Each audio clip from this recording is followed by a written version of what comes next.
Hi guys, I'm Steex, audio video production, and today we check out the new G8 pedal by Revv Amplification.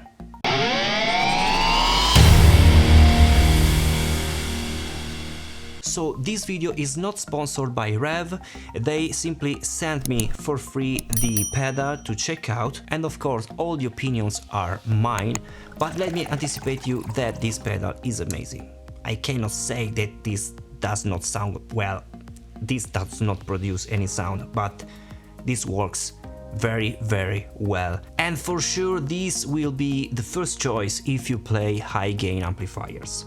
Today I want to show you different behaviors of this pedal if you use in different positions. So as you can see, the pedal has the input and output on the top, while on the side you have the send and return plugs. So you can use the pedal in different ways, and today I'm showing you these ways. So for the test I use my Mesa engineering amplifier, the dual rectifier roadster version, and I use the channel number 3 with 100 watts of power, using my Torpedo Captor X to lower the volume and use high amount of master volume.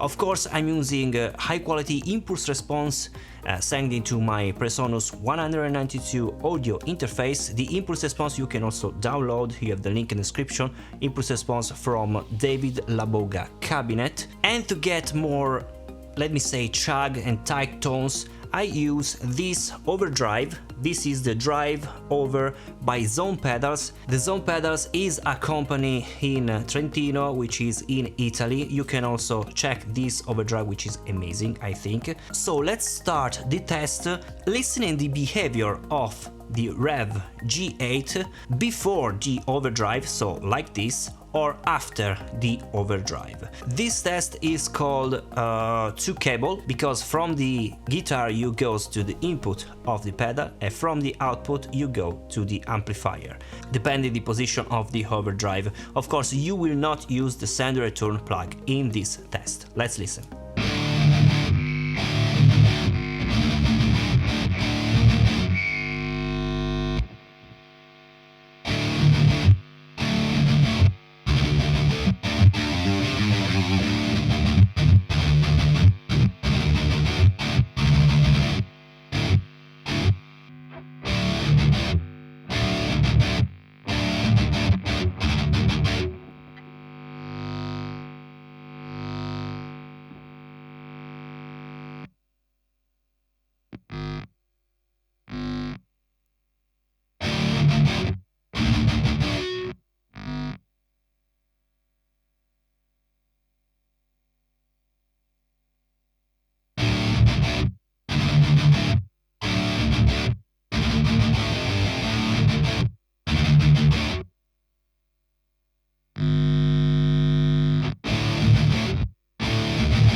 As you heard, there are some differences. It seems that the pedal sounds better in the position after the overdrive, but when you use also the gain of the overdrive, so not use the pedal only like a boost, so I use all the way up volume and all the way up tone, but if you increase also the gain, the pedal start to works badly, because you have of course to increase the threshold, but you lose the attack because there are too much gain in this situation. So let's now listen how the pedal behaves with the 4 cables method. Pay attention that the send and return that you can see written here is not how you have to plug into your amplifier. So return is not that you have to plug into the return, and the send does not mean that you have to plug to the send.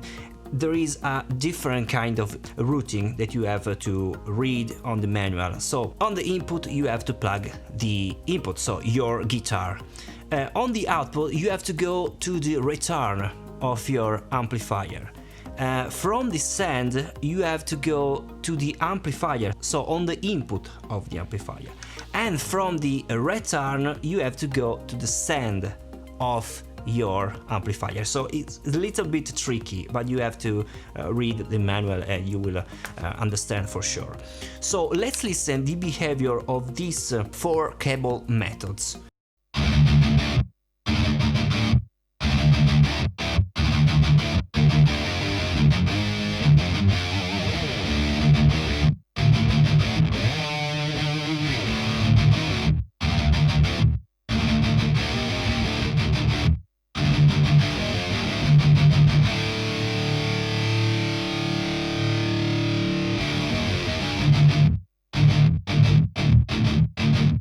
I think that this method sounds really tight, really well. This is my best choice to use the pedal. The last method I want to show you is always a 4 cable methods, but different. You have to use the upper cable, the upper plugs, to go to your amplifier. So from the guitar to the amplifier.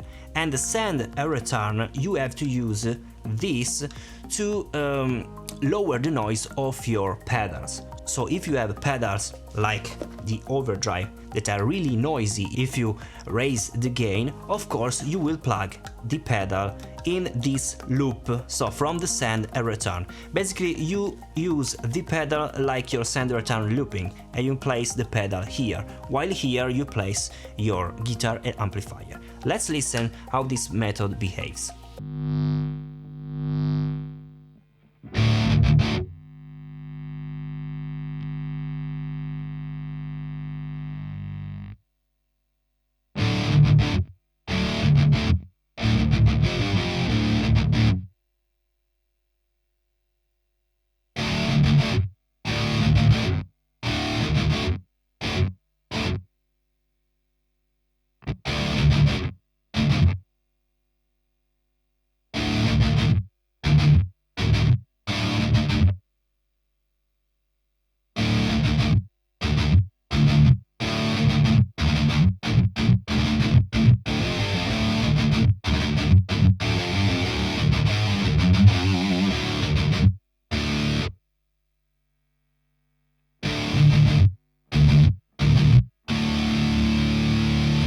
Also in this method I think we get pretty good job. The pedal sounds really tight, but in my opinion is better the previous version, always 4 methods cable, but using the send return of your amplifier. Sounds really tight. Guys, you have the link in the description of this pedal if you want to check out, if you want to purchase and try in your amplifier. Leave a comment below, let me know what you think about, and I'll see you in the next video. Bye!